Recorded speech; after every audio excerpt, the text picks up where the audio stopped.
tantsisin, laulsin ja kui keegi jumala eest ei kuulanud mind või ei hakkas rääkima juttu kellegiga, siis ma peatusin oma kontserti ja ütlesin, et sina seal, jää vait, onju. Ma olin täiesti šokis, ma ei eeldanud seda absoluutselt. Ma pigem mõtlesin, et ma ei saa mitte kuskile nüüd stuudiovoorust siin. Mina olen Teemon Ingel. Et tema on rahulikum inimene ja kuidagi rohkem stabiilsem võib-olla ja rohkem pragmaatilisem ja mina pigem olen selline tuli. Et minu töö nüüd siiamaani ongi laulmine, mis on nii haige asi, mille peale mõelda, mille üle mul on nii hea meel, et eriti siis, kui nagu mingid vanad tuttavad küsivad, et kas sa nagu teenidki lihtsalt raha laulmisega või? Et kas sa nagu ei tee mingit veel tööd? Ütlen, ei, ma tegelen ainult laulmisega. Mismoodi alustasid, mismoodi elad, mismoodi kannad ja mismoodi tuleb sellest kõigest kuulete juba meie Denim Dreami sõpradelt meie uuest podcastist Mismoodi. Tšau! Tänase saate külaline on Eesti üks andekamaid noori artiste, sest esiteks tema hääl toob lihtsalt kananaha ihule. Tema enesekindlus on täiesti imetlusväärne ja tema siirus puudutab päriselt. Tere tulemast saatesse, Aalika Miilova! Tere! Tšau! Ja aitäh! Nii tore! Aitäh, et sa tulid, mul tõesti hea meel. Sa ei ole vaata väga palju käinud, nagu me rääkisime enne ja seda enam on meil nagu siuke au, et sa siin täna oled, nii et aitäh sulle. No meie täna salvestame, siis homme on sõbrapäev. Ja homme on Eesti Laul. Kui välja tuleb, kõik me juba teame, kes läheb, aga täna veel ei tea, kuidas sul homsed plaanid on, mis sa sõbrapäeval, enne kõik sõbrapäeval siis plaanid teha? No plaanid on sellised, et hommikul, või tähendab mitte hommikul, aga kell 2 päeval mul on kontsert Muustikakeskuses. Teeme väikse sellise mõnusa kontserti koos minu gitaristiga ja siis peale seda lähen ühte Mehhiko restorani või mitte isegi ta on Mehhiko küll, Texas Cantina ühesõnaga. Sest mulle väga meeldib terav toit ja homme ma plaanin ikkagi tulla sealt välja niimoodi, et pea käib ringi. Ja siis peale seda lähme vaatame Eesti Laulu kodust lõpuks, sest pole mingi mitu aastat juba kodust seda niimoodi rahulikult vaadanud on ju diivanil istudes, ehk siis isegi olen väga põnevil selle üle. Ja, ma arvan, homme on eestlastel kõigil või sõbrapäevaks suht sarnane plaan. Ma arvan küll, jah. Mingi teit on ja siis õhtul kõik vaatavad Eesti Laulu, nii et ühiselt kõik sõbrad koos. Aga väga lahe, mis sul täna seljas on? Meil ikkagi moesaade siin kaasa, näed nii äge välja, sa kohe tulid nende ägedate pükstega. Milline üldse su siuke igapäevane stiil on, kuidas sa endal riideid valid? Oled sa suur shoppaja, räägi natuke sellest ka. Olen küll suur või olen küll suur shoppaja, kui ma juba ütlesin seda, siis ma ei saa sellest välja. Mulle meeldib riideid osta ja see toob mulle rõõmu, aga ma arvan, see on perioodidega jällegi, et see võib juhtuda 1 kord kuus tavaliselt. Võt on mingisugune periood elus kuus, millal tuleb selline tuju, et tahaks lihtsalt minna poodi ja valida endale midagi. Et see võib olla kas või lihtsalt üks 10-eurone lipliner on ju, või siis midagi suuremat, püksid või kontsad või mis iganes mis. Aga täna mul on seljas, kui alt hakata, siis on sellised kontsad. Otsisin neid igal pool, lõppude lõpuks leidsin Bershkast. Ja siis need on Roberta Eineri püksid. Need on mega lahed. Nendega kuigi läheb kaasas ka üks pintsak, aga ma mõtlesin, see võib-olla oleks natukene liiga, kui ma praegu siin niimoodi ussi nahas istuks. Ja siis see on Zara mul lemmik lihtsalt top, sest mul on tegelikult nüüd 2 tükki ja ma plaanin osta veel, sest mulle lihtsalt meeldib see lõige ja see materjal on tegelikult ka päris hea. Ja ongi, siin on nii nagu on, mingi jewelry on peal, aga jah, selline rahulik. Jah, vaata mingi äge, vaata ongi ägedad püksid on ühesõnaga, siis kõik ülejäänud võib olla nagu hästi lihtne, nii et see on äge. Aga need lavariietused, kuidas need on? Et kas nendega on ka, et sa ise valid alati, mis sa paned või seal on mingi stilistid juba või kuidas need lava outfitid sünnivad või seal on sinu initsiatiivil või seal on juba kõik tulevad ja mõtlevad, mis seal oleks äge? Nii ja naa, kui on suuremad üritused, siis tavaliselt ikkagi ma võtan endale stilisti, kes tegeleb minu stilistikaga siis lava peal või siis samuti muusikavideotes põhimõtteliselt jah, 95% muusikavideotest ma ikkagi võtan endaga kaasa stilisti. Siis ma ei pea nii palju selle peale mõtlema ja siis ma tean, et ma olen heades kätetes. Või tähendab heades kätes. Jah. Aga nüüd, kui on sellisemad, näiteks nagu homne kontsert on ju, siis mul on omad kostüümid kodus olemas. Neid on tegelikult päris palju ka. Lihtsalt mõningad on juba võib-olla liiga nii-öelda siis ära kulunud isegi mitte riie mõttes, aga just kui palju ma olen nendega esinenud, et võib-olla piisab nendest, et nad lihtsalt on ilusti riidekapis. Ja näiteks ka nende pükstega on sama lugu, et ma olen kunagi päris palju nendega esinenud ja mul oli see pintsak ka peal. Ja siis ühel hetkel ma lihtsalt sain aru, et seda oli liiga palju juba ühel hetkel, et nüüd peab kasutama mingit teist outfit'i. Ehk siis jah, niimoodi, 50-60. On see sinu jaoks oluline üldse, kuidas sa artistina välja näed, kui oluline see on, kas on see nagu, mis sa nagu tunned? See on küll oluline, see on ikkagi osa imagost ja see on täpselt see, kuidas inimesed sind visuaalselt näevad ja kuidas nad samastuvad sinuga või ei samastu vastupidi, on ju. Et lõpuks, jah, ma arvan, see on väga oluline ja mina nüüd viimasel ajal olen proovinud kuidagi nii-öelda siis teha natukene kitsamaks seda osakonda, mida ma just lavale panen ja mida ma võib-olla üritustel kannan, kuigi samas mulle meeldib alati eksperimenteerida, ehk siis ma arvan, et see kunagi ära ei lähe. Ja ma arvan, see ei peagi ära minema. Võikski üllatada aeg-ajalt iseennast ka. Ja siis jah, aga jällegi, mul on olnud erinevaid perioode, mul on olnud skinny jeanside periood, nagu meil kõigil. Muidugi, jah. Siis ühel hetkel oli ka selline hip-hop 9XL ja suured püksid, mida sa paned paelaga kinni siit ja siis on mingi selline no fear müts ja kangoolid ja värgid-särgid, ühesõnaga selline hip-hop on the max. Ja see oli ka päris naljakas periood. Ja siis mis praegu on siis? Mis periood praegu on? Ma arvan, ongi selle kahe vahel see on peatanud, et otseselt ei ole ka liiga hip-hop ja liiga XXXXXL püksid ja särgid, aga samas ikkagi ma siiamaani, kui ostan endale püksid, siis ma alati ostan üks suurus suuremad. Kuigi jah, mõnikord, kui midagi, siis saab lihtsalt ju vööd panna, aga mulle meeldib, kui ma ei tunne, et mul midagi pigistab siin. Ehk siis jah, see on ikkagi jäänud sellest puberteedist. Aga muidu jah, selline vahepeal täpselt see. Väga hea. No lähme sinu siis lapsepõlve. Ma üldse väga palju ei tea sinu lapsepõlvest, nagu ma ütlesin, sa ei ole ju väga palju käinud. Ja mul on väga põnev, milline see väike oli, me teame, milline sa täna oled, vähemalt mingi pilt on meil on ju sinust, aga milline see väike Aalika oli ja kuidas sa perega läbi said, kuidas teie omavahelised suhted olid, räägi, kuidas sa üles kasvasid?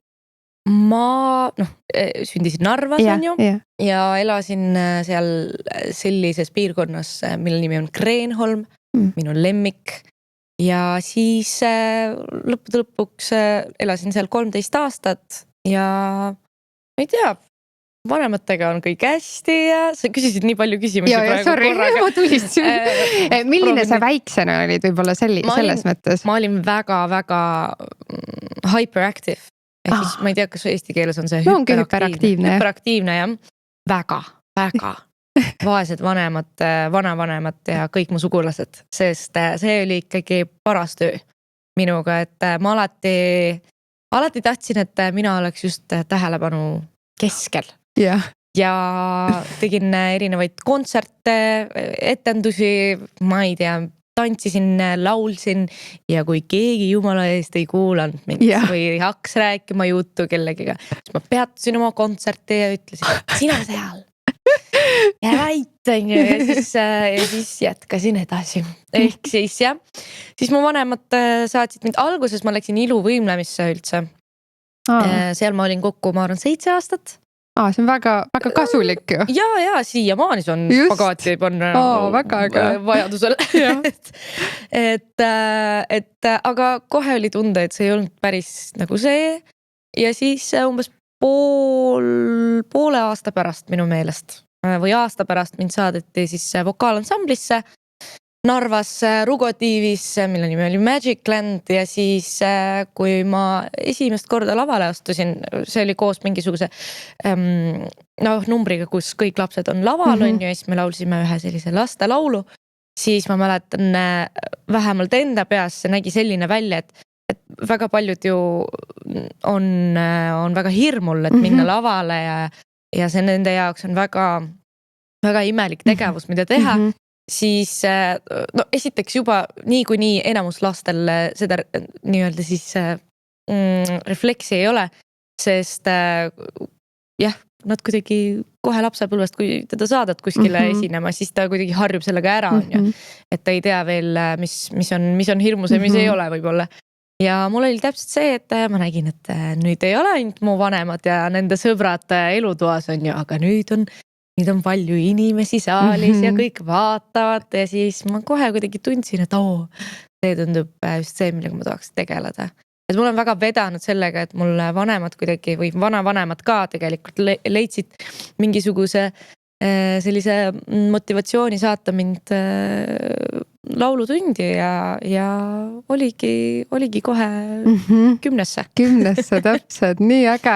Et ongi täpselt, et see, et sa seda ka nautsid. Mina ka laulsin terve lapsepõlve, kõik mingid solistid ja võistlused, aga jumal, milline närv mul oli iga kord sees nagu, ja see ei läinudki minu arust kunagi nagu üle, et see on tõesti siuke haruldane omadus, et sa niimoodi nautsid seda. Jaa, ei, selles suhtes nii närv on olemas ja siiamaani, aga lihtsalt närv on erinev, et mõningatel on see närv just selline ebameeldiv, et nad üldse ei soovi sellega tegeleda või lavale minna või see just häirib neid, aga mind see kuidagi paneb rohkem kontsentreeruma tavaliselt enne lavale minekut, et siis ikkagi on see võbin sees ja ma ei tea, kõik käed on higised aga samas see on tore, mulle meeldib. Väga lahe.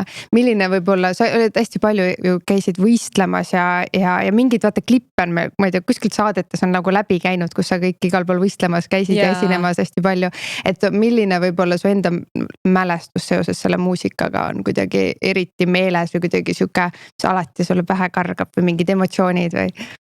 Ma arvan, see oli nüüd see sama võistlus, mida ma vaatasin ka lapsepõlvest ja mu isa saatis ankeeti sinna, mille nimi on siis uus laine, ehk siis New Wave Junior, mis 2012 aastal toimus siis Krimmis, Ukrainas ja isa saatis ankeeti ja ei öelnud mulle ja siis meile kirjutati vastu, et oodatakse meid siis eelvoorule, sest neil olid need erinevad eelvoorud ja siis me läksime Riia ja siis lõppude lõpuks meie olime jumala kindlad, et meie ei lähe sellest voorust edasi. Me olime kindlad, et me ei saa sinna konkursile. Ma ei tea miks, aga me lihtsalt kollektiivselt niimoodi arvasime. Et see ei olnud otseselt see, et nüüd vanemad minusse ei uskunud, aga pigem nagu lihtsalt kuidagi tulime Narvast ja kuidagi seal olid kõik lapsed Euroopast, nagu tervest Euroopast sinna kohale tulnud on ju. Ja neil olid mingid tohutud kostüümid ja tohutud ettevalmistused ja siis kui me istusime ja kõik laulsid ennast soojaks, siis mina laulsin, on ju niisama heliredeli ja siis mingid teised inimesed või lapsed tähendab, istusid ja laulsid seal, ma ei tea, 2 koktavit sinna tagasi on ju. Siis ma kuidagi ei läinud nagu sinna selle mõttega, et võitlema selle nimel, et jõuda sinna. Ja siis lõppude lõpuks esitasin oma laulud ära niimoodi, et isegi nagu ei mõelnud selle peale.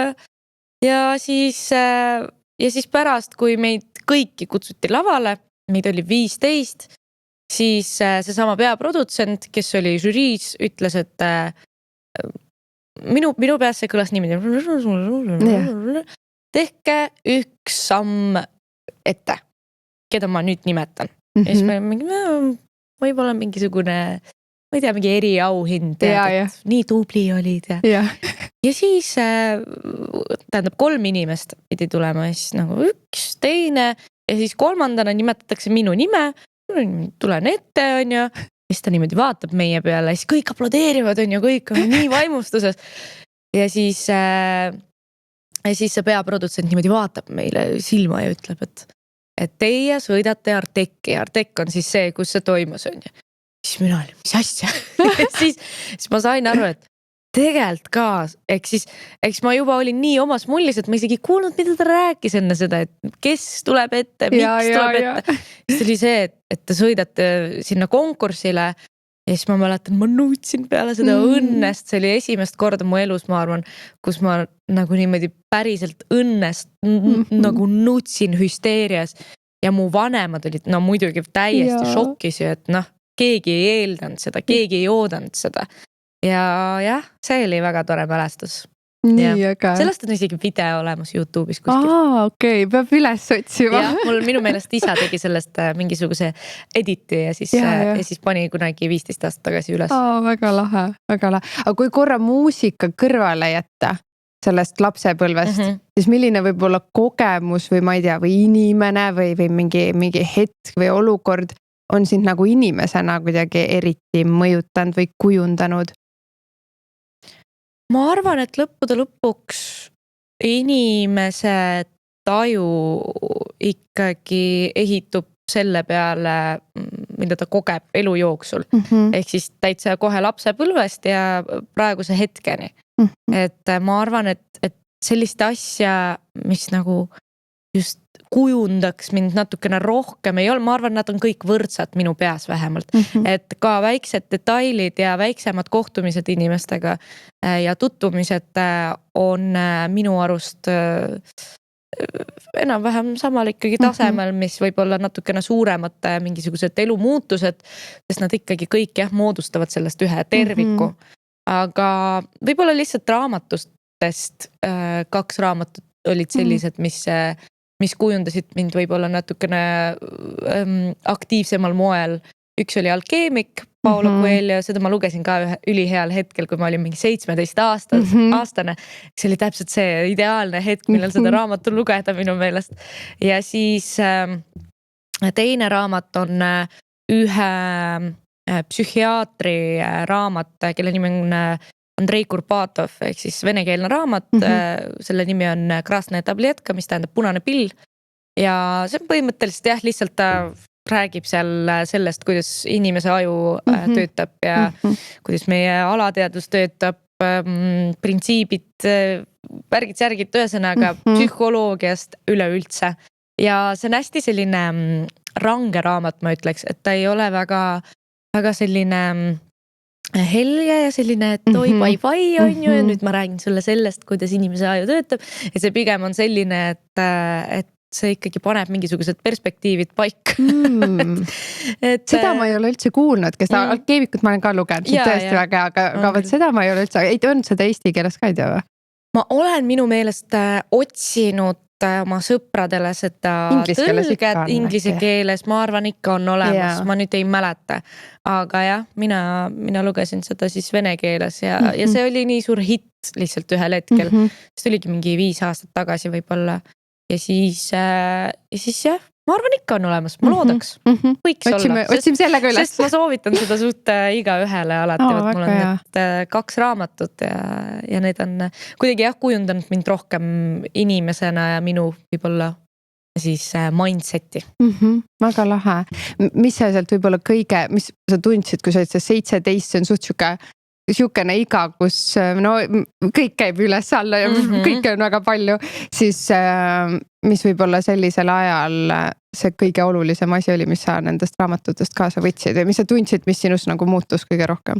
Võib-olla Paulo Coelho puhul ma lugesin lõppude lõpuks temal veel 3 või 4 raamatut selle paari aasta jooksul. Läksid ikka täitsa sisse nagu? Ma läksin ikka täitsa sisse, aga mõningad raamatud mulle meeldisid rohkem, mõningad vähem, sest ta on ikkagi, nagu tuli välja järgmistes raamatutes, tal oli üks raamat appikene, mul nüüd ei tule üldse nimi meelde, mis oli hästi religioosne.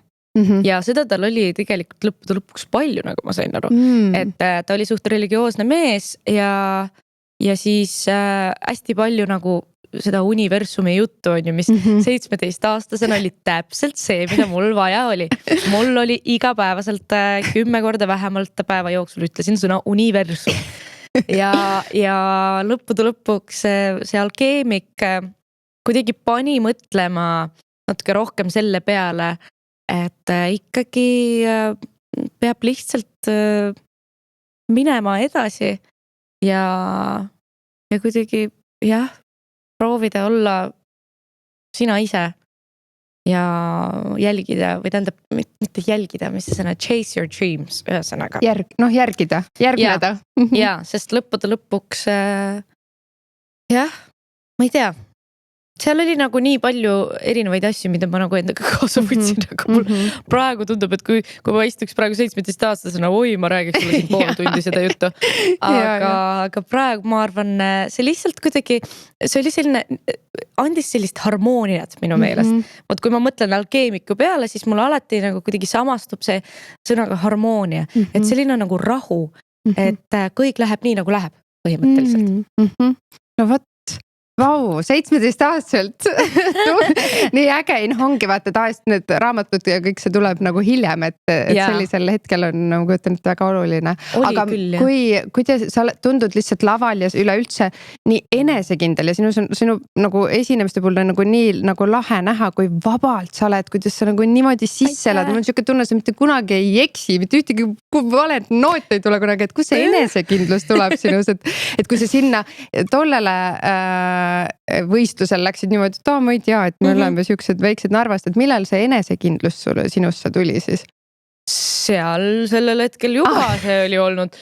Ma räägin, sa võid pärast seda videot üles leida lihtsalt huvi pärast, sest selline enesekindel tšikk ma olen seal, sa ei kujuta ette. Ma olen selline kogu aeg seal. Ma olen selline nagu, see nagu kuidagi... See, kuidas ma laval käitusin juba alates põhimõtteliselt 5 eluaastast, oli alati väga selline tacky, väga selline, mina olen nii cool.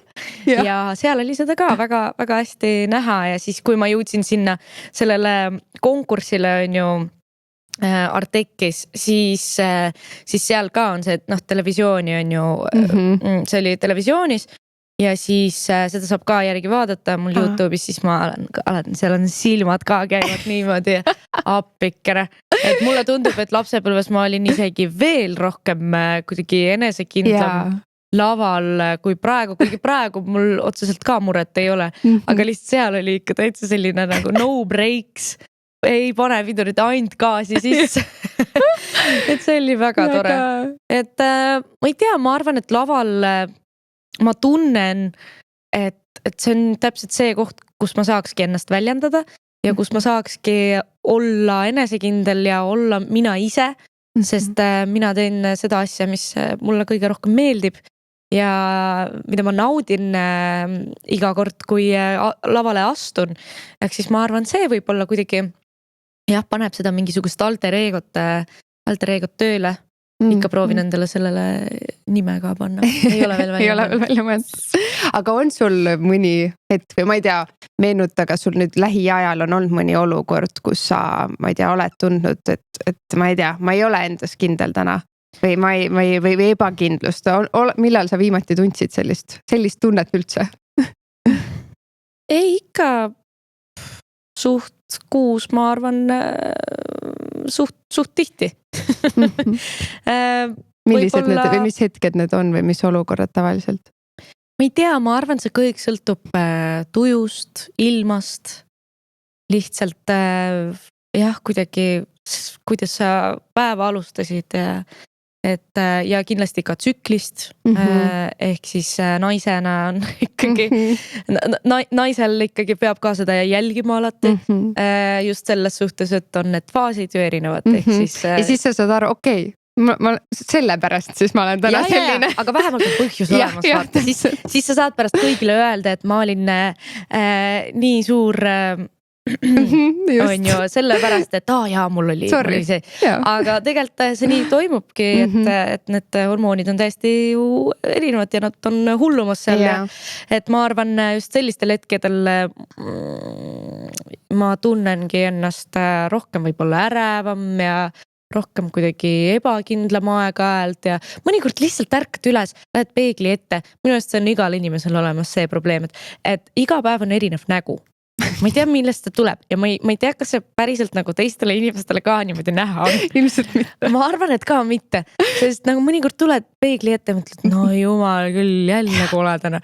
Ja siis ükskõik, sa võid kas või meiki sinna peale panna, no ikka ei tööta ja juuksed ka on kuidagi valesti ja ühesõnaga. Et erinevad päevad on ja ma ei tea, me näeme ennast iga päev peeglist ja selle tõttu meil on võib-olla, me olemegi kõige suuremad iseenda kriitikud, sest me näeme ennast lihtsalt nii palju päeva jooksul, et me hakkame panema tähele nii väikseid detaile ja asju, mis teistele inimestele võib-olla nad ei panegi tähele seda mitte kunagi, aga jah.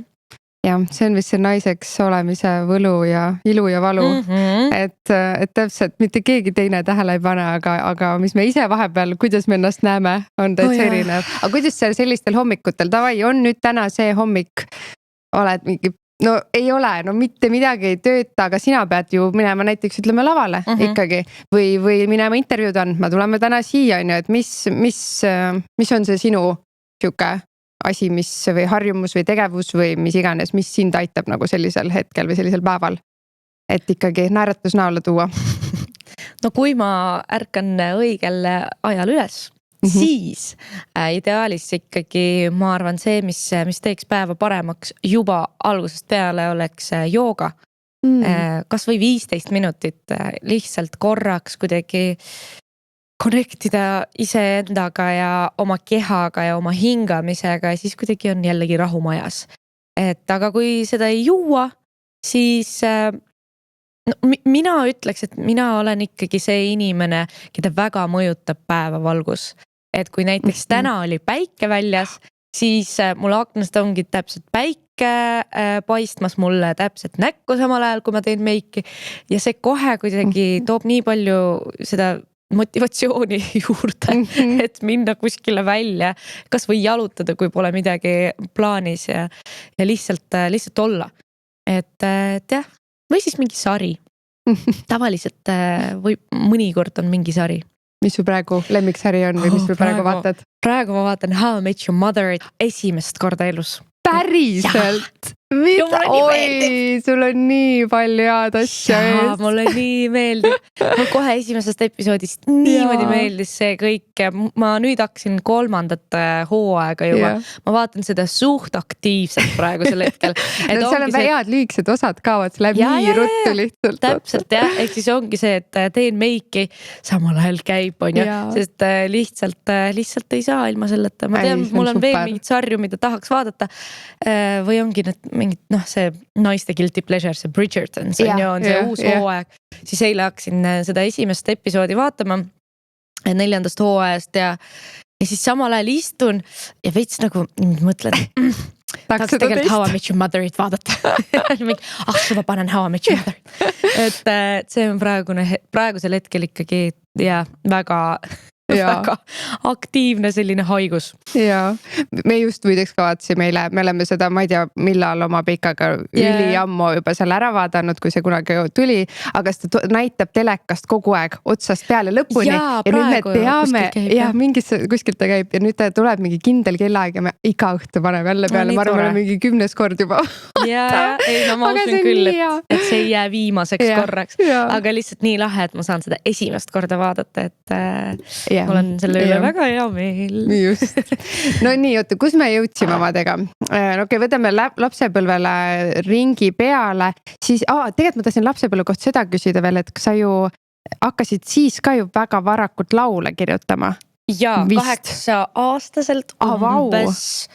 Ma hakkasin kirjutama mingisuguseid laule, need olid algusest peale ballaadid ja algusest peale mingid kurvad armastuse laulud 8-aastaselt. okei.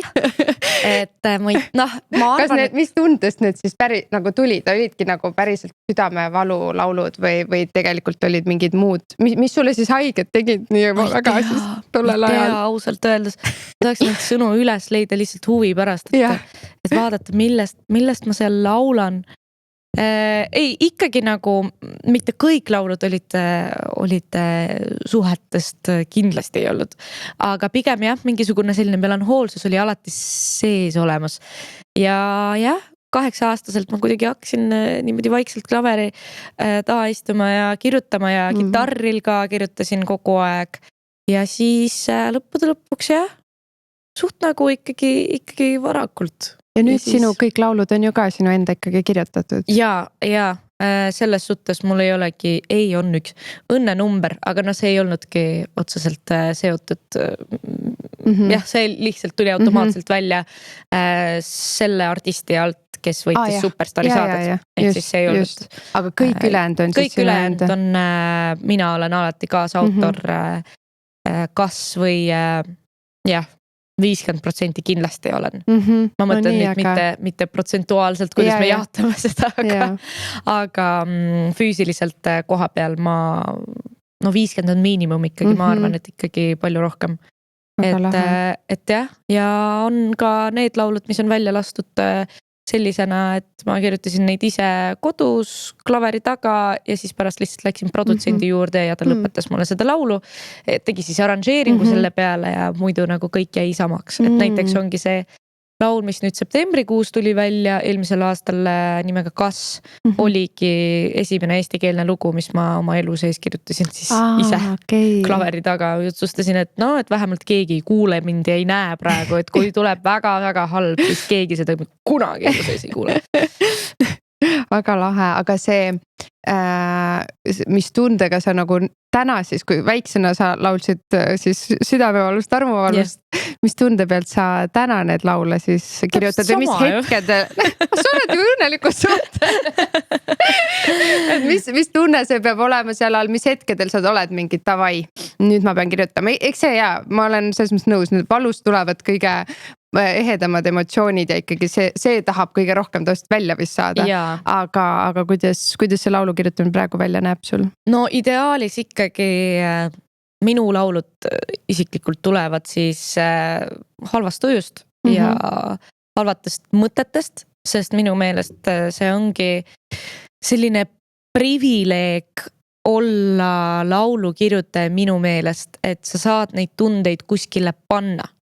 Et ma arvan, kui ma ei oleks laulukirjutaja, siis ma lihtsalt kirjutaks päevikusse, kas või, et sa paned nagu oma tundeid välja kuidagi kuskile, kas paberi peale või laulu sisse või ma ei tea, keegi ma arvan läheb jõusaali ja teeb sporti, aga minu jaoks see on nii suur privileeg olla laulukirjutaja, et kui mul on paha tuju ja ma ei tea, lihtsalt keegi tegi mulle haiget, siis ma istun klaveri taga ja siis kirjutan nendest laulu.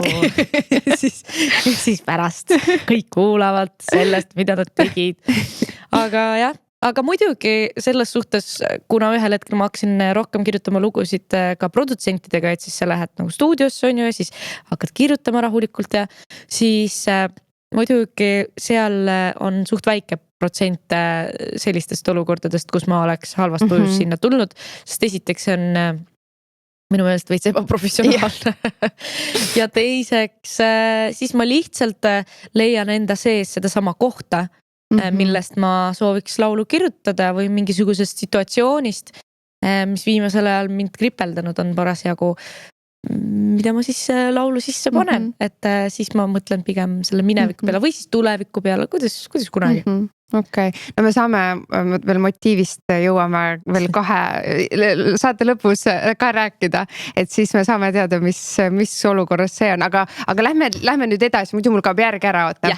Superstaari saateni tahaks nüüd jõuda, sest et see oli ilmselt see hetk ikka, kus kogu Eesti südamed sa võitsid, seal oli ka muideks suht niimoodi, ma mõtlen, nagu me enne rääkisime just Eesti Laulust, et et sinu hooajal ikkagi oli üsna varakult aru saada ja tunda, et ega siin kedagi teist võitmas ei ole. Ma ei tea, kas sa ise tundsid seda survet seal või kas sa läksid seda saadet siis nüüd võitma või mis tundega sa ise läksid sinna mitte Eurovisionile, vaid Eesti Laulu Eesti otsib superstaari saatesse? Ei olnud üldse sellist eesmärki, sest ikkagi igaühele meeldib võita ja mina ei ole erand, mulle ka meeldib võita. Aga lihtsalt selles olukorras ma pigem läksin sinna nii-öelda siis outsiderina, sest ikkagi mina teen korraks niimoodi. Yeah. Mina tulen ju ikkagi Narvast ja minu emakeel on vene keel ja kuigi ma tol hetkel juba ka rääkisin väga hästi eesti keelt, siis see ikkagi nagu minu isiklikul kogemusel, nii palju kui ma olen sellega kokku puutunud ja nii palju kui ma olen natsionalismiga kokku puutunud, siis ma teadsin, et seda on suht palju ümberringi ja et mul ei ole kindlasti eelist siin. Ehk siis ma mäletan, kui ma seda kollase kaardi endaga kaasa võtsin, on ju, et see esimene nii-öelda siis voor oli selja taga, siis mingid inimesed tulid seal, et ja sa kindlasti jõuad top 3 ja mingi ei, sina kindlasti jõuad kaugele, aga kollaste kaartide voorust oli, et meil on kollaste kaartide voor, siis on see lavavoor, siis on stuudiovoor, siis on lohutusvoor ja alles siis on finaalvoor. Ehk siis päris palju ikkagi voorusid oli veel jäänud. Ja siis ma kuidagi olin mingi whatever. Et tegelikult ma üldse ei mõelnud enda peale niimoodi, et tol hetkel ma küll niivõrd enesekindel iseendas ei olnud just selles antud situatsioonis. Ma olin enda sees ja enda laulmises ja enda eesmärgis ikkagi kindel. Aga lihtsalt ma teadsin, et see võib olla nagu ei mängi siin minuga kaasa, sest ma ikkagi tulen natukene teisest keskkonnast. Ja siis lõppude lõpuks ikkagi siis kui oli see arcade, siis see oli 3. finaalvoor. Esiteks see juba, et ma stuudiovoorust sain finaalvooru, sai siis 3 inimest on ju. Ma olin täiesti šokis, ma ei eeldanud seda absoluutselt. Ma pigem mõtlesin, et ma ei saa mitte kuskile nüüd stuudiovoorust siin. Ja siis kui oli juba 3. finaalvoorus ma panin ikkagi gaasi põhja. Kohe esimesest saatest ma ikkagi tegin kõike selle jaoks, et olla ikkagi sees. Ja siis 3. oli see arcade, on ju, mis lõppude lõpuks kuidagi plahvatas kõikidele näkku. Ja mul teeb praegu ka kananahki hool lihtsalt, see oli lihtsalt kõige võimsam esitus. See oli ja jällegi ma üldse ei mõelnud selle esituse peale niimoodi, et ma teadsin, et suht hea laul ja vokaalne ja ma esitan seda nii nagu ma esitakski, et lihtsalt pärast hakkasin panema tähele, et nii palju inimesi hakkavad mind nagu follow ma ja et kuidagi mingisugune nagu nii suur plahvatus on juhtunud ja siis aga ma kuidagi nagu peale seda, nagu mina sain aru, siis peale seda hakkasid jutud käima, et tegelikult siin on kõik arusaadav on ju. Minuni need jutud väga ei jõudnud. Et muidugi ma lugesin koos Maribelliga, me elasime ühes toas neid kommentaare iga õhtu peale saadet, muidugi väga tervislik eluviis. Aga lasta olla on ju, aga selles suhtes mulle vedas, sest mul ei olnud põhimõtteliselt ühtegi halba kommentaari superstaari jooksul, vähemalt minu teada. On ju, et ma usun küll, et need olid, aga lihtsalt need, mis mina olen näinud, need pigem ei olnud ja minu jaoks oli nii šokeeriv kuidagi. Ja siis, aga otseselt nagu kommentaarid, mis seal ikka. Ja siis lõppude lõpuks finaalis ka ma ikka väga-väga pabistasin. Väga.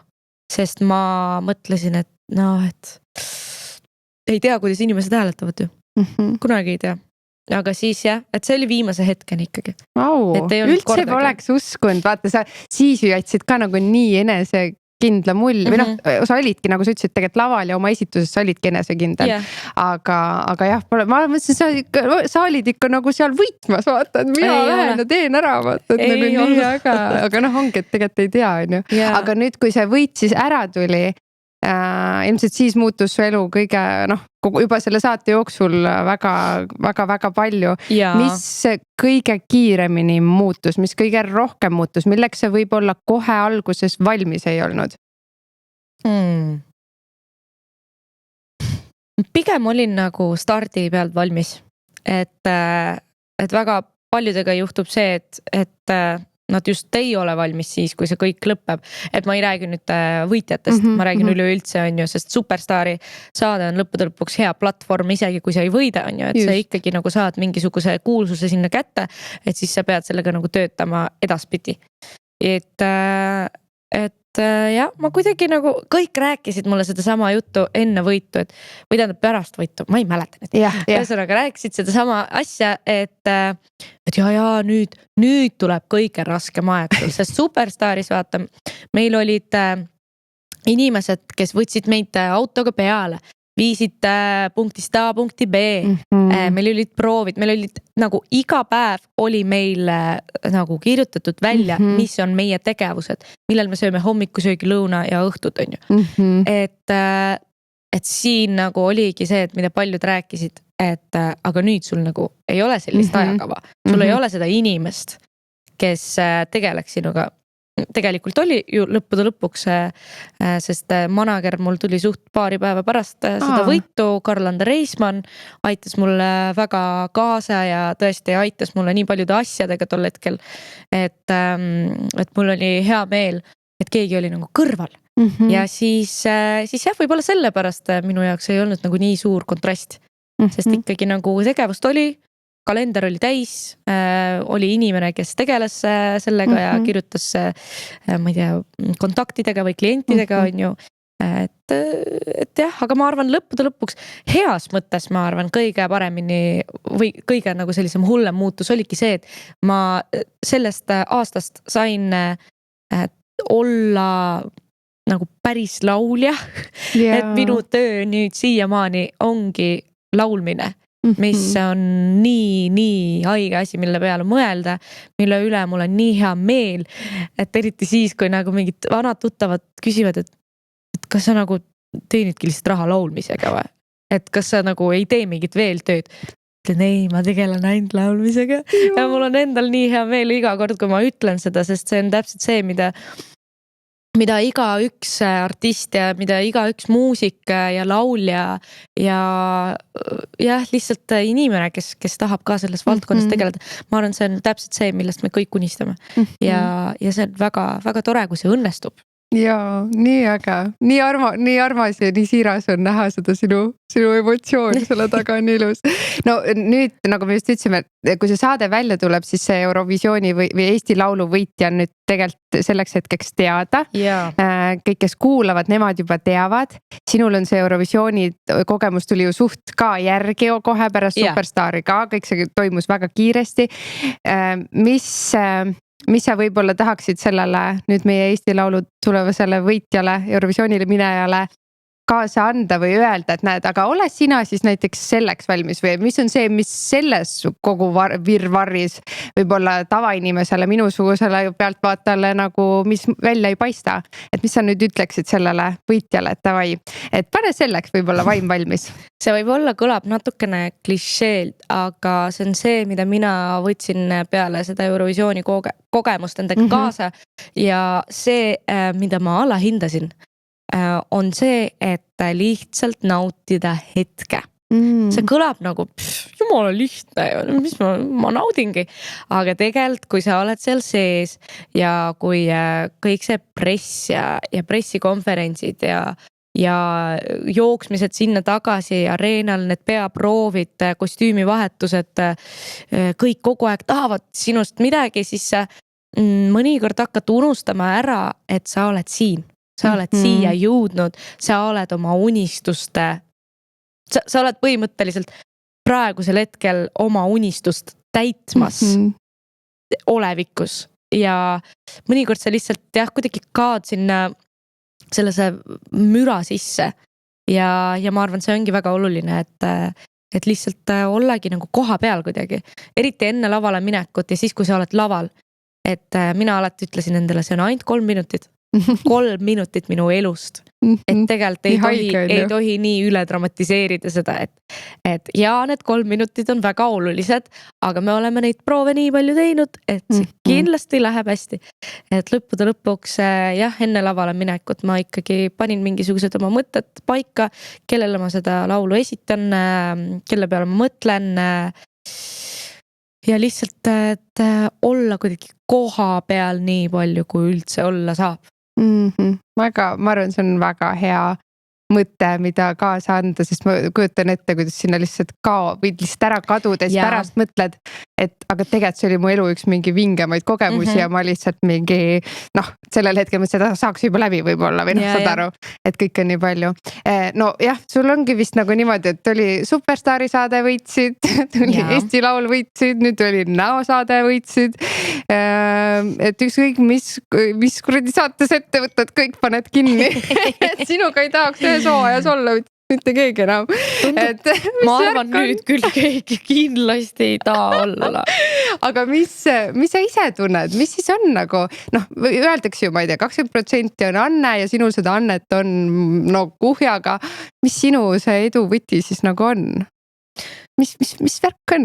Mul on mingisugune lüli olemas või lüliti tähendab, mis läheb tööle, kui ma olen võistlusel või siis konkursil või siis mingisugusel teleshow'l, kus võiks nagu võita, on ju. Ja ma ei tea, mis lüliti see on, aga see on olnud mul Superstaaris, Eesti Laulus ja näosaates. Ma olen küll ju osalenud veel telesaadetes Masterchefis ja Tähtede tähes, aga seal seda lülitit ei tulnud sisse. Sa isegi tundsid nagu või? Jaa, ma ei tundnud, et ma olen nagu 100% kohal. Et mitte nagu kohal füüsiliselt või mentaalselt, aga just selle lülitiga kuidagi nagu mingi technical malfunction oli. Ja siis, aga Masterchef, see on üldse uudus. Ma proovin seda ära unustada. No ikkagi see on nii suur väljakutse, kui sa oled hea selles, mida sa teed, laulmises, muusika kirjutamises. Ja ma olen ka hea kokk enda arust olnud selle hetkeni, kui ma sinna läksin. Ja siis, aga ma ei pretendeerinudki põhimõtteliselt sinna piedestaalile ja minna pärast Restosse töötama. Ehk siis ma lihtsalt armastan head toitu ja kes teab, võib-olla kunagi tegelen sellega natukene rohkem on ju või mõtlen midagi välja, aga ja siis Tähtede tähes lihtsalt oli see, et Eurovisioon käis samal ajal ja ma käisin igal pool nendel eelpidudel, igal pool Euroopas ringi lendamas. Ehk siis ma seal ma tõesti ei olnud 100% kohal lihtsalt. Et seal ma ei andnud ennast 100%, aga lihtsalt kuna mulle nii meeldivad need võistlused, siis ma võtsin seda vastu, kuigi teadsin, et see tuleb raske, aga lõpuks ma ei teadnud, et see tuleb nii raske, et sa pead, ma ei tea, lennukist põhimõtteliselt otse minema kohvriga sinna peaproovi telemajja, et see oli selline, et let's just get over with it. No see näosaade oli ju ka selles mõttes, kui me nägime seal detsembris sellel üritusel, siis minul oli tegelikult täiesti nagu mingi, mis asja, et ma küsisin, vaata, see oli täpselt mingi paar päeva enne, kui see näosaate finaal oli ja siis te olite nagu Ann-Marleniga, aga tead, et me ei ole ju 2 kuud põhimõtteliselt seda saadet teinud, näinud, me oleme täiesti eemal sellest olnud, me oleme lihtsalt elanud teadmisega, et me peame selle finaali ka veel tegema ja veel võistlema ja me oleme finaalis, aga tegelikult see kogu see salvestus, need toimuvad ju mingi 1 päevaga vist mitu salvestust ja kõik, et see on ka paras hullumaja nagu. On küll jah, ehk siis põhimõtteliselt sa pead valmistuma 4 laulu korraga. Jah, ei ole nii, et nädal aega tegelikult. Jah, et lõppude lõpuks, ongi umbes 6 ajaga 4 laulu, ehk siis põhimõtteliselt on küll nagu 1 laul 1 nädalaga. Aga jah, siis 2 saadet 1 päevas. Ehk siis ja 2 võttepäeva, ehk siis 4 saadet 2 päevaga. Ja siis pärast on 1,5 või 2 kuud oli paus ja siis oli finaal, sest see oli otse eetris. Ja see oli küll selline, et alguses see oli mingi sit back, and relax on ju. Huvitav, mis laulu ma võiks teha. Ja siis pärast hakkas jõudma kohale see deadline, millal me peame siis otsustama ära. Ja siis kõik hakkasid aktiveeruma on ju, et mina läksin kohe Maikeni juurde, oli mingi mida ma võiks teha. No mul olid omad valikud on ju, kuna seal sai nagu endale ise valida laulu ja artisti ja siis jah,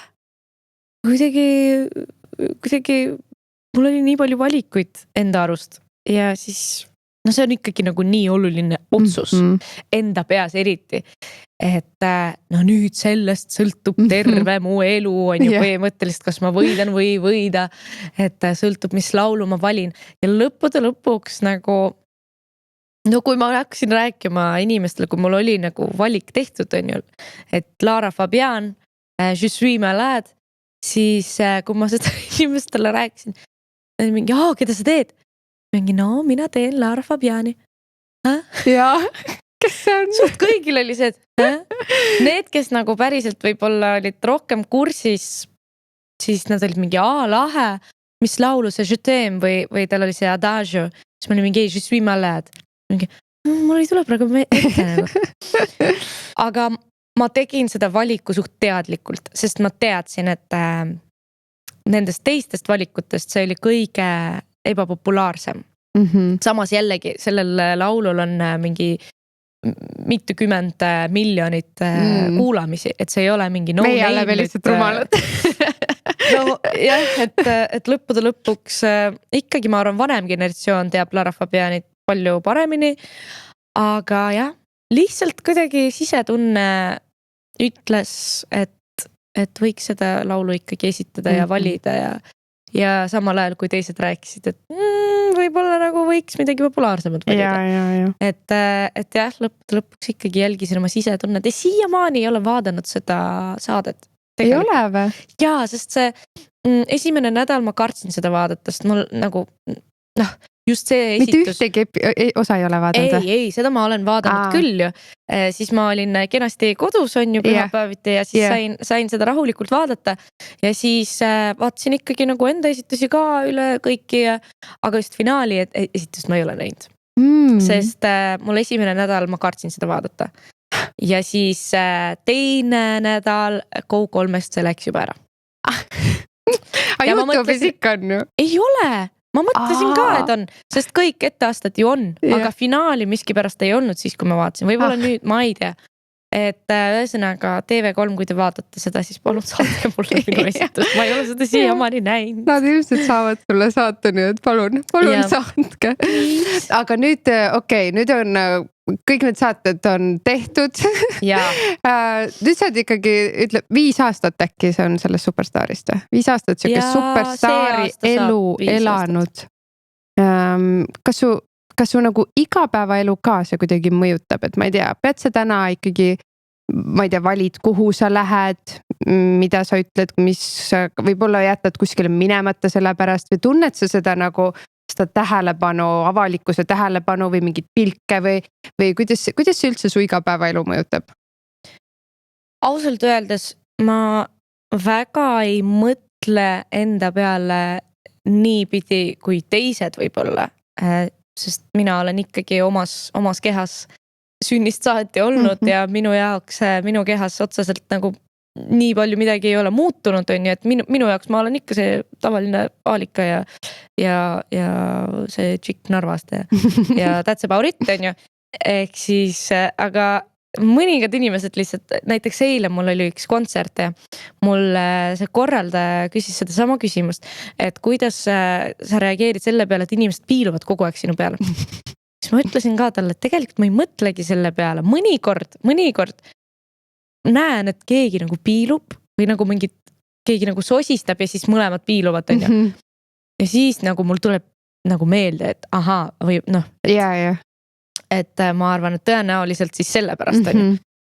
Aga ma kuidagi ei pane seda tähele või nagu võib-olla mu aju lihtsalt ignoreerib seda. Ja siis see korraldaja ütleski, et et no, et me praegu sinuga kõnnime ja mul on nagu veits ebamugavast, nagu kõik piiluvad su peale. Ja siis mina hakkasin nagu ka vaatama, et no näen seda ka, aga kuidagi nagu ei pane seda nii tähele võib-olla. Ja lõppude lõpuks iga kord, kui keegi naeretab mulle või on minuga tore või lihtsalt tuleb, ma ei tea, kaubanduskeskuses tere ütlema ja et ma olen tore ja soovib mulle ilusat päeva, siis see ainult toob mulle rõõmu ja see ei ole absoluutselt selline mingisugune, et küll on ju. Et pigem vastupidi, mul pole kunagi sellist olukorda olnud, ükskõik kui halb tuju mul ei oleks ja ükskõik kui kontsentreerunud ma ei oleks, ainuke asi, mis võib juhtuda on lihtsalt see, et ma ehmun ära, sest ma lihtsalt olen mingis omas mullis on ju kuskil, ma ei tea, vaatamas kaugusesse, siis keegi tuleb mulle ette ja siis ma olen mis asi, et jah, ma arvan, et mina isiklikult sa ei lase häirida ühe sõnaga. Ei tunne ennast niimoodi igapäevaselt. Ma arvan, see on ka selle tõttu, et kuna Eesti rahvas on nii tagasihoidlik, siis nad pigem ongi piiluvad, kui tulevad sinu juurde, et nii-öelda siis ainult julgemad tulevad. Aga tegelikult mul ei ole selle üle mitte kunagi mitte midagi vastu. Et see on ainult tore. Pigem tule ütle tõesti, sa oled nii tore. Toredat päeva sulle. Mitte niimoodi mitte põrnitse kuskil taganurgas. 20 sekundit. Ja.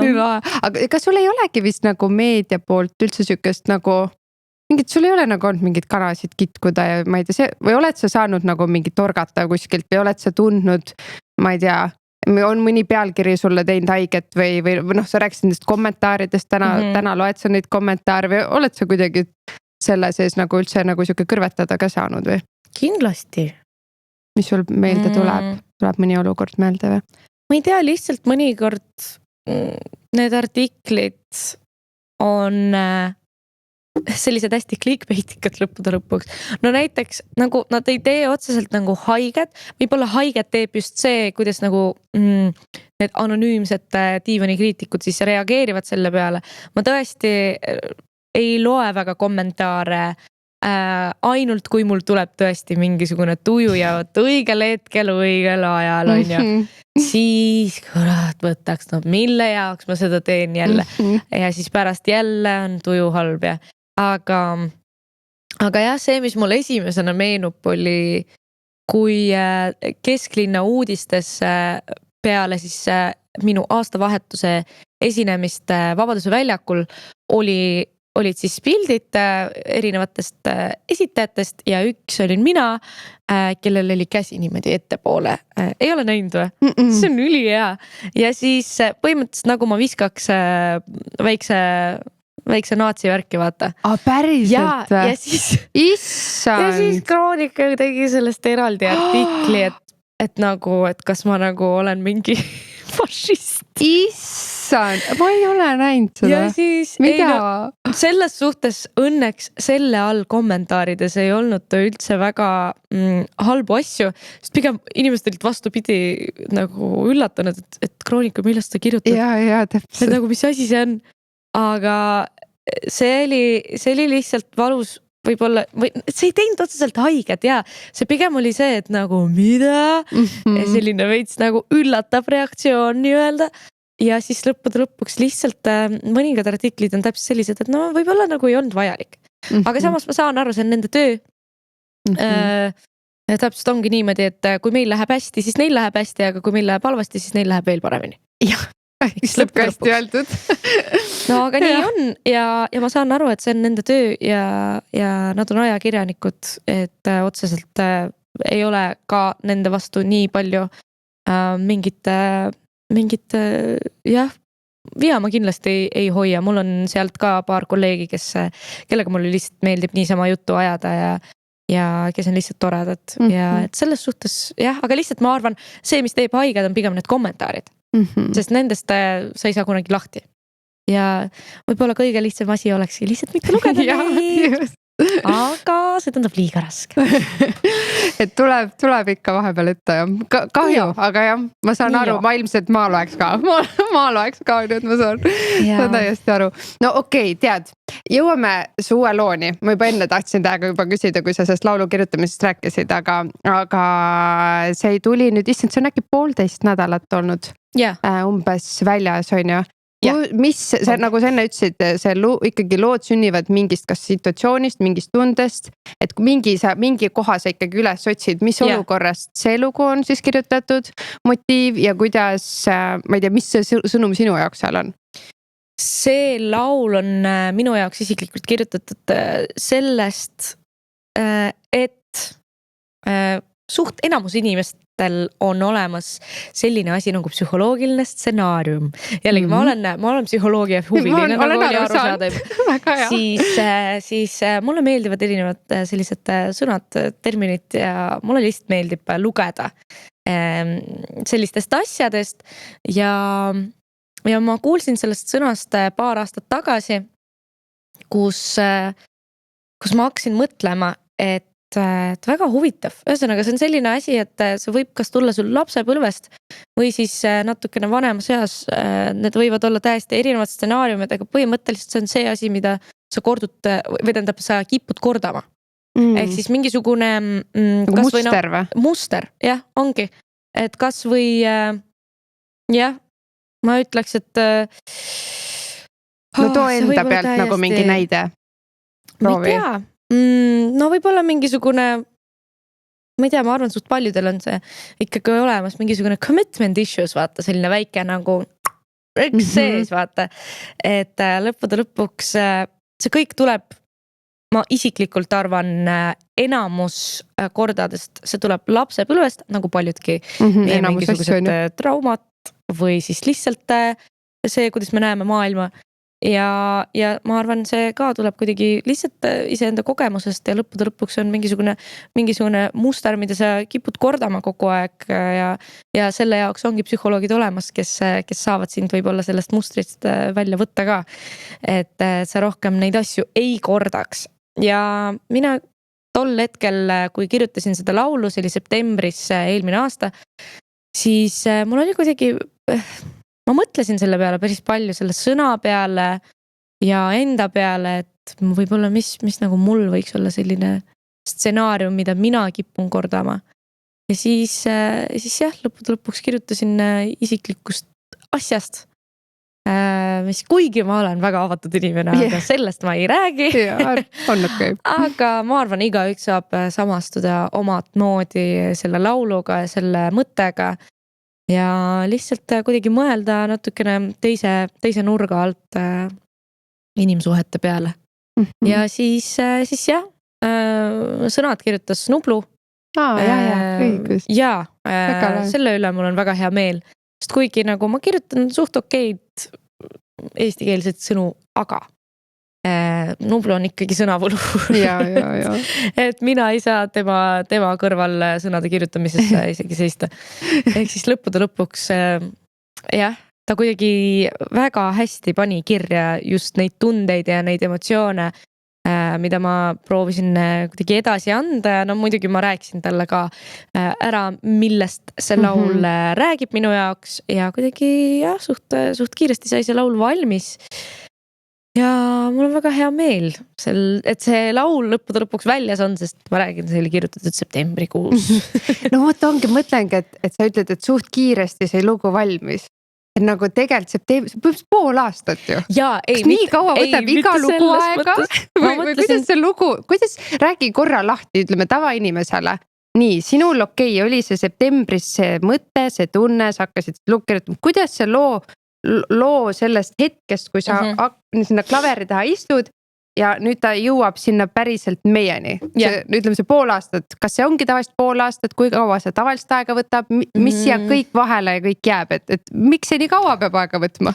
Sellise lihvitud laulu koha pealt on see küll pool aastat, mõningatel isegi aasta, mõningatel isegi 2.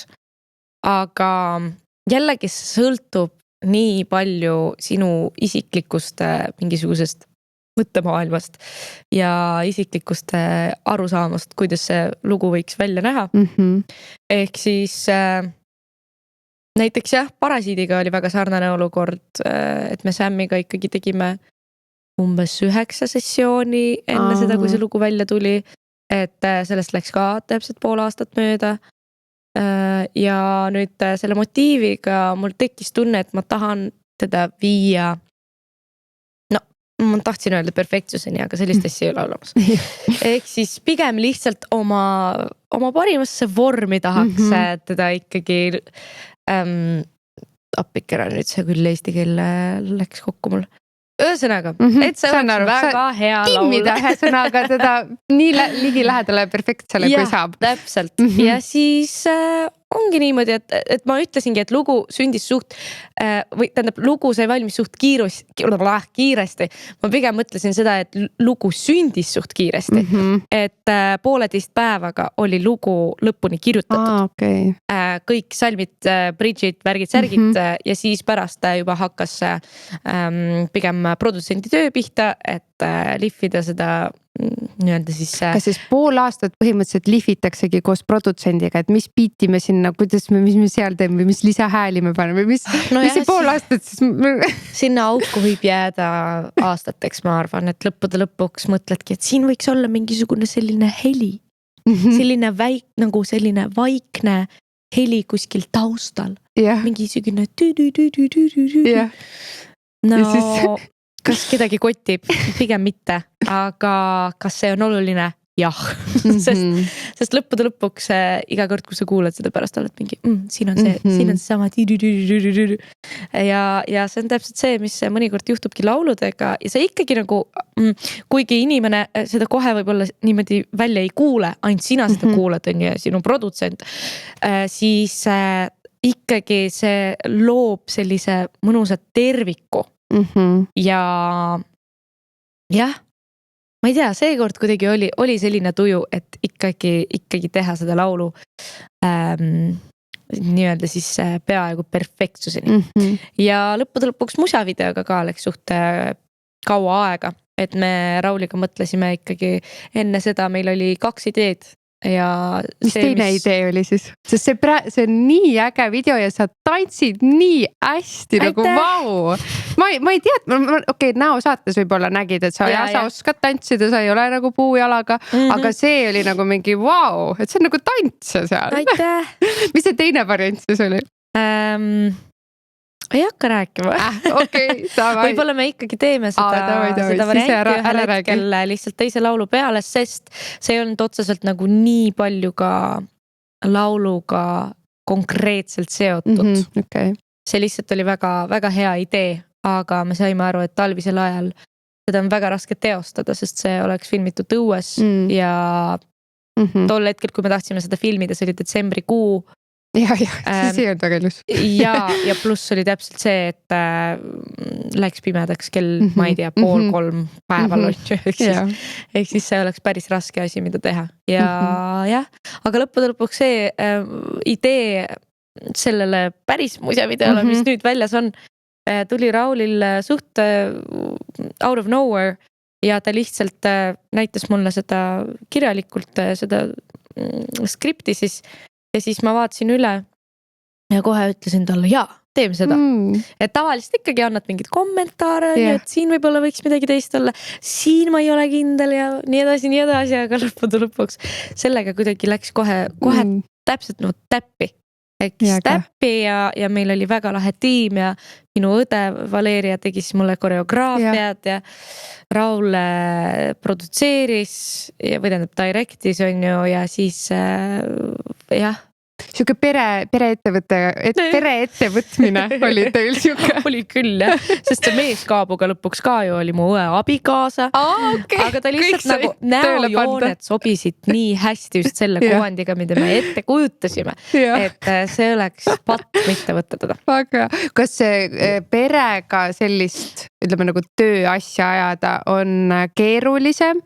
Või lihtsam, su õde on ju sulle väga lähedane, su oma elukaaslane. Ma kujutan, kui mina oma elukaaslasega mingit tööasju pean tegema, siis vaata, mul on see, et ma hakkan nagu ma võin talle ju kõik öelda, Jaa. võib-olla kolleegile nagu professionaalsel tasemel ma ei ütleks siukseid asju võib-olla, et mina tunnen alati, et ma pigem väldin temaga neid siukseid mingi videode tegemisi, sest et ma lähen võib-olla liiga emotsionaalseks, luban endal minna. Kuidas teil oli nagu, et oli lihtsam või pigem oli toredam või keerulisem, oli mingid tülisid seal või?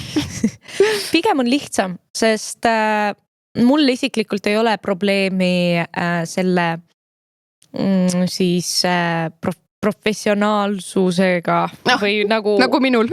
et ma nagu ikkagi eraldan professionaalset käitumist kolleegiga ja siis sõprust ja mõnikord see on tõesti selline raske olukord, kus olla, sest mõnikord ma ei tea, tahad närvi minna või mis iganes, aga mul kuidagi nagu see ajust lihtsalt eraldub niimoodi kahele poole ja lõppude lõpuks, kui ma räägin tööst, siis ma räägin ainult tööst.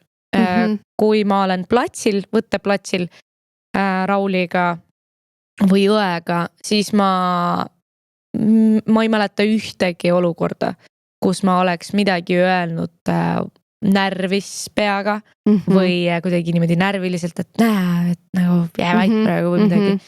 Et ma ikkagi suhtlen võtteplatsil minu perega ja minu sõpradega täpselt samamoodi, kui ma suhtleks kolleegidega.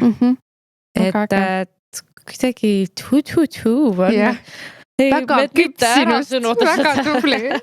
Aga kes teab, praegusel hetkel on vähemalt niimoodi ja mul on väga hea meel selle üle. Ja, nii et te saate niimoodi pereettevõttena seda asja saab edasi küll, teha rahulikult. Saab küll, jah.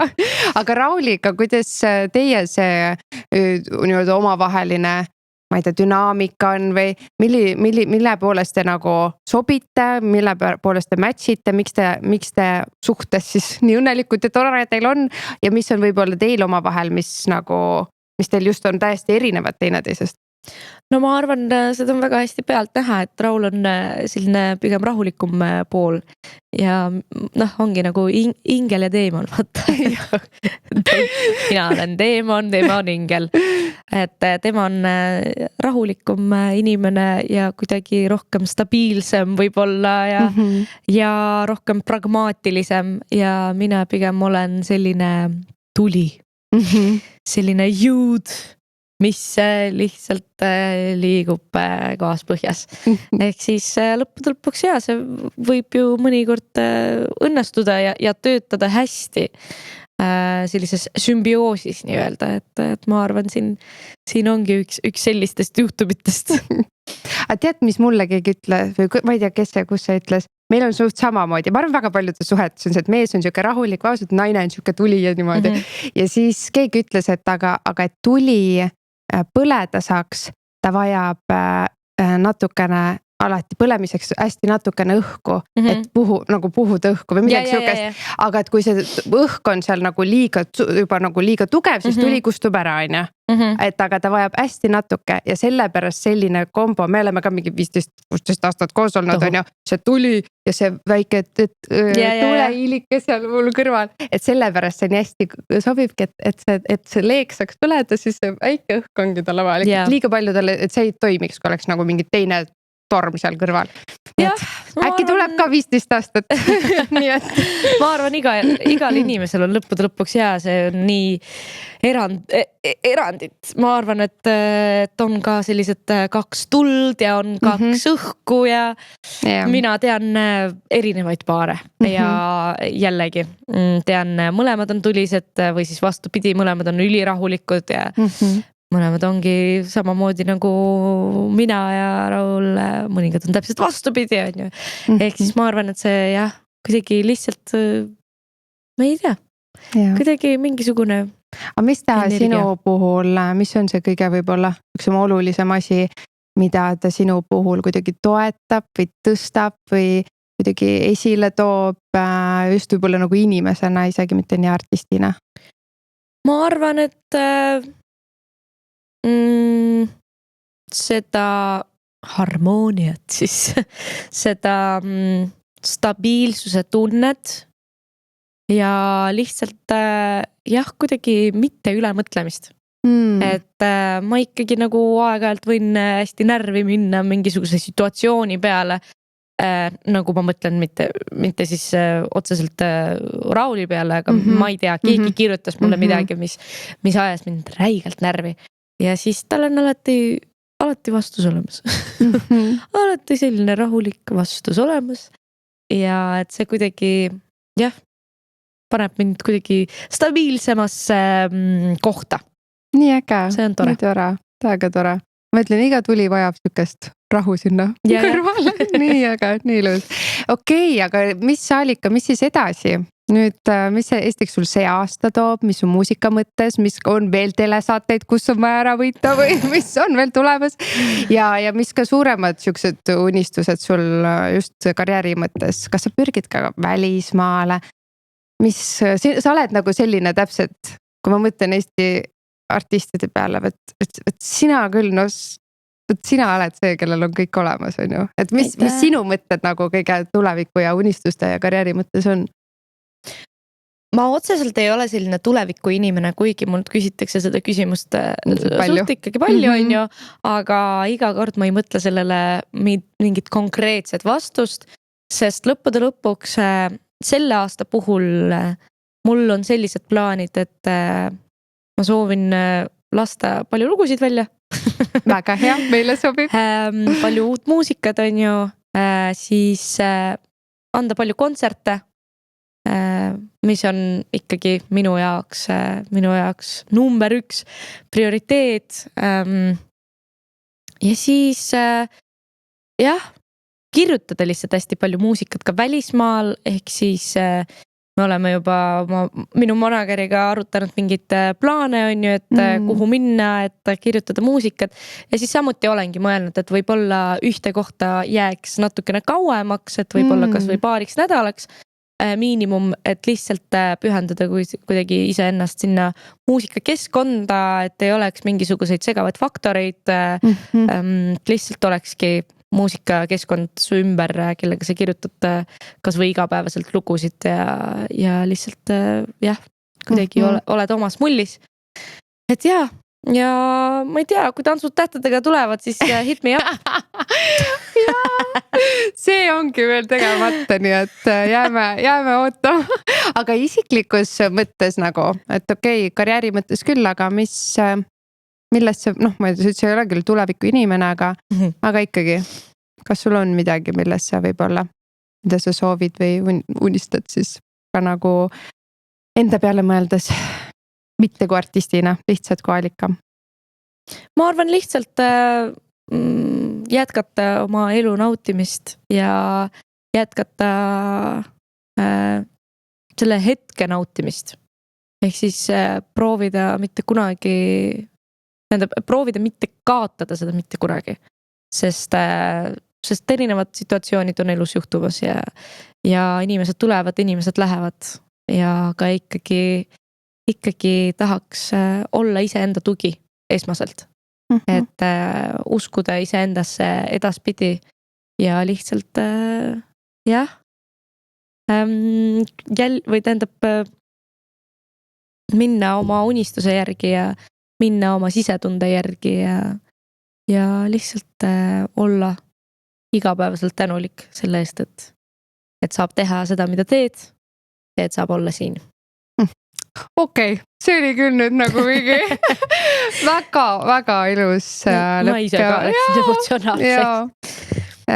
Väga ilus lõpp ja ma arvan, see on tegelikult see asi, mida me kõik nagu peame endale igapäevaselt vahepeal meelde tuletama, et see kõige lihtsam asi tegelikult, aga see asi, mis alati kipub ikkagi käest ära minema või meelest ära minema ja seda on vaja kogu aeg meelde tuletada.